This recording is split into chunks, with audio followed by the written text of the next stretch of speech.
Hi guys, அஸ்ஸலாமு அலைக்கும். Welcome back my channel. இன்றைக்கி என்ன விளாக் பார்க்க போகிறோம்னு சொல்லிட்டு உங்களுக்கு ஆல்ரெடி தெரிஞ்சிருக்கும். ஆமாம், துபாயை விட்டு நாங்கள் கிளம்புறோம். அந்த விளாக் தான் இன்றைக்கி நான் உங்களுக்கு ஷேர் பண்ண போகிறேன்.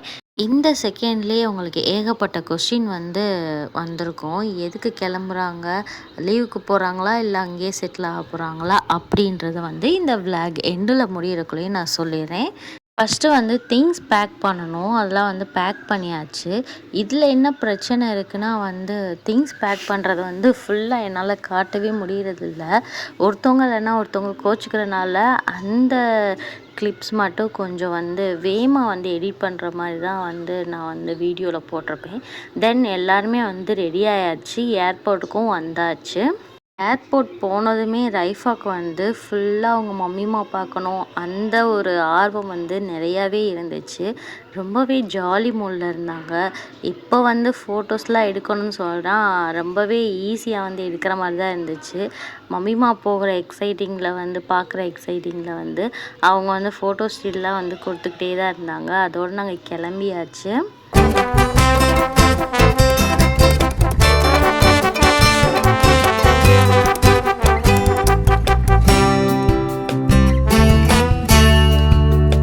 வெயிட்லாம் செக் பண்ணிவிட்டு போர்டிங் பாஸ்லாம் எடுத்துகிட்டு உள்ளே கிளம்பியாச்சு. அண்ட் வெயிட்லாம் பக்காவாக கொண்டு வந்தோம்னா கொண்டு வரல. நான் ஓரளவு மேட்ச் பண்ணி கரெக்டாக கொண்டு வந்தேன். அஜி கொண்டு வந்ததில் ஒரு 3 kg கூட வந்துருச்சு அப்படின்னு சொல்லிட்டாங்க. நல்ல வேலை பேக் எடுத்துகிட்டு போயிருந்தோம். அதனால் கொஞ்சம் மாற்றி வச்சுட்டு வெயிட்லாம் கொஞ்சம் மேனேஜ் பண்ணியாச்சு. ஏன்னா நான் எல்லா வெயிட்டும் ஃபுல் லக்கேஜில் போட்டாச்சு. ஹேண்ட் லக்கேஜில் அவ்வளோவா வெயிட் கொண்டு வர முடியாது கிட்ஸ்னால் அப்படின்னு சொல்லிட்டு நான் ஃப்ரீயாக தான் இருந்துச்சு. அதனால் கொஞ்சம் அந்த வெயிட் எங்களுக்கு மேனேஜ் பண்ண முடிஞ்சிச்சு. ஏர்போர்ட்குள்ளே போர்டிங் பாஸ்லாம் எடுத்து முடித்த அப்புறம் இந்த மாதிரி தான் இருக்கும். ஃபுல்லாக கடை எல்லாமே இருக்கும்.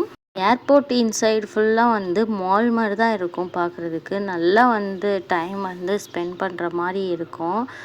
பொழுது உங்களுக்கு நல்லாவே போயிடும். நாங்கள் நைட் ஃப்ளைட்னால 5 மணிக்கு தான் ஃப்ளைட் எடுப்பாங்க. 2:30க்கெலாம் உள்ளே போயாச்சு. ஏன்னா கிட்ஸ் வச்சுருக்கோம், வெயிட்லாம் செக் பண்ணோம் அப்படின்றதுக்காகவே சீக்கிரமாகவே அங்கே போயாச்சு. அங்கே போனதுமே கொஞ்சம் நேரம் நல்லா சுற்றி பார்த்துட்டு கொஞ்சம் அலைஞ்ச அப்புறம் பசி ஆயிடுச்சு. அதனால் கேஎஃப்சியில் போய் லைட்டாக சாப்பிட்டு முடிச்சுட்டு அடுத்து நாங்கள் கிளம்பிட்டோம் இங்கேருந்து.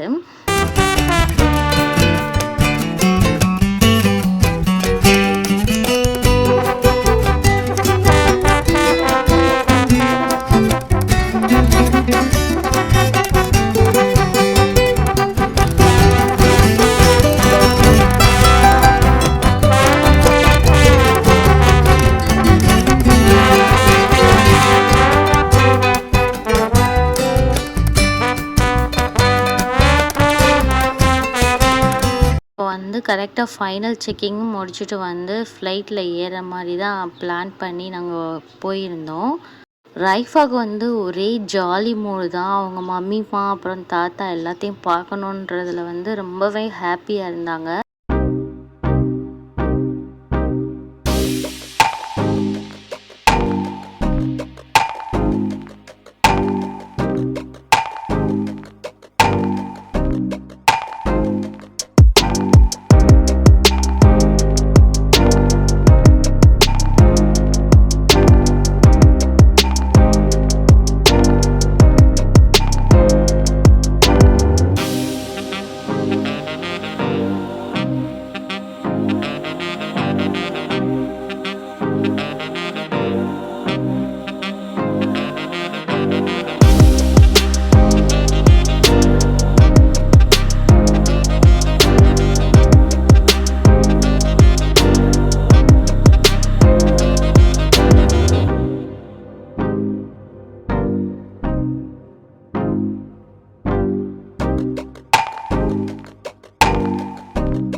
கரெக்டாக வந்து மதுரை கிட்ட வந்துட்டோம். இப்போ வந்து இறங்கியாச்சு.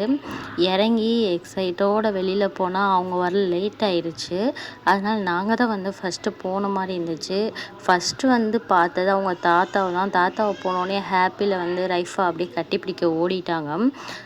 மம்மி எல்லாருமே வந்து பின்னாடி வந்தனால வந்து இவங்க முன்னாடி பைக்கில் வந்துட்டாங்க. வந்து கொஞ்சம் நேரம் பேசிகிட்டு இருக்கும் போதே அவங்களும் வந்துட்டாங்க. அதோட அவங்களையும் மீட் பண்ணி ஹாப்பியாக வந்து நாங்கள் வீட்டுக்கு கிளம்பிட்டோம். இப்படி தான் வந்து இந்த விளாக் வந்து ஸ்டார்ட் ஆகி வந்து முடிஞ்சிச்சு. இன்னொரு கொஸ்டின் என்னன்னா, நான் இங்கேயே இருப்பேனா இல்லாட்டினா வந்து இங்கேருந்து கிளம்பிடுவேனான்றதை வந்து ஒரு சின்ன கேப்புக்கு அப்புறம் வந்து நான் உங்களுக்கு அடுத்த விளாகில் வந்து நான் சொல்கிறேன். இந்த விளாக் வந்து இதோட வந்து முடியுது. நம்ம நெக்ஸ்ட் விளாக்ல சந்திப்போம். Bye bye. அஸ்ஸலாமு அலைக்கும்.